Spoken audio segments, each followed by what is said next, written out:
Oke, kalau dilihat dari kondisi saat ini memang masih banyak gejolak ya. Ini kalau dari pandangan saya pribadi, terkait dengan pendewasaan itu masih cukup panjang prosesnya.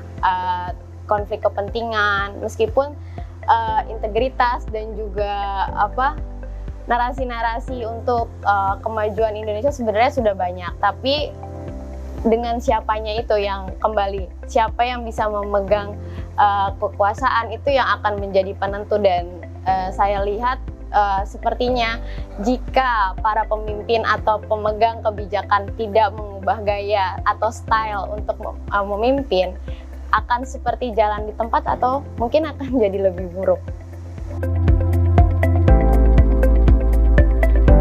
Kalau di kehidupan sehari-hari yang saya lihat, teman-teman di sekitar saya sebenarnya untuk Bhinneka Tunggal Ika menghargai keberagaman itu sudah ada, sudah bisa dirasakan. Hanya saja ketika ada isu-isu yang memang mungkin pernah dibuat kontroversial, itu untuk beberapa kalangan atau orang yang mungkin kurang tahu tentang atau bisa mendapat disinformasi, itu merasa seperti ada gap sehingga bisa menjauh. Nah, itu di situ yang saya rasa perlu pemahaman khususnya kepada para pemuda nih yang lebih paham identitas, bahwa kita itu ada di Indonesia karena Bhinneka Tunggal Ika itu, karena kebersamaannya itu, kesepakatan bersama, bukan karena siapa yang mayoritas, bukan siapa yang minoritas atau siapa yang muncul di awal gitu.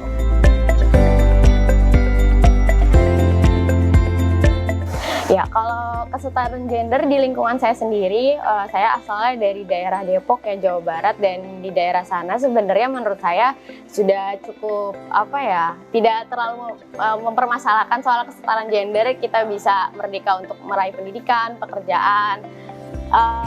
Hanya saja ada beberapa kalangan mungkin yang mempermasalahkan untuk hal-hal yang misalnya soal pekerjaan dibedakan laki-laki dan perempuan, dan juga lebih ke isu keamanan sih, karena meskipun perempuan bisa bekerja sampai malam atau bisa bekerja di ranah mana saja, tapi keamanannya ini, safe space atau ruang aman untuk perempuan, yang saya rasa itu masih kurang diperhatikan. Ya, itu yang saya sekarang ini lebih perjuangkan, safe space buat para perempuan.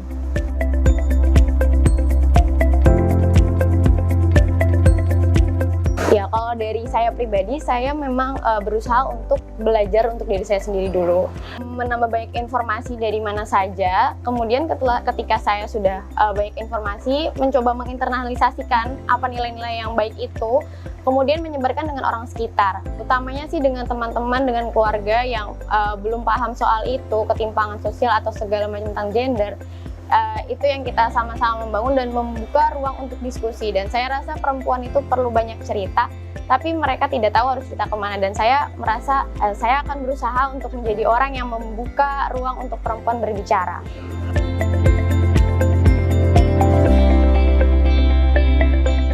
Untuk teman-teman, kita sesama pemuda-pemudi, kita lebih aware dengan isu-isu sosial, dan yang paling penting kita paham identitas kita, Bhinneka Tunggal Ika. Dimanapun kita berada, kita tahu identitas kita, dan tetap semangat untuk menggali nilai-nilai yang ada bersama.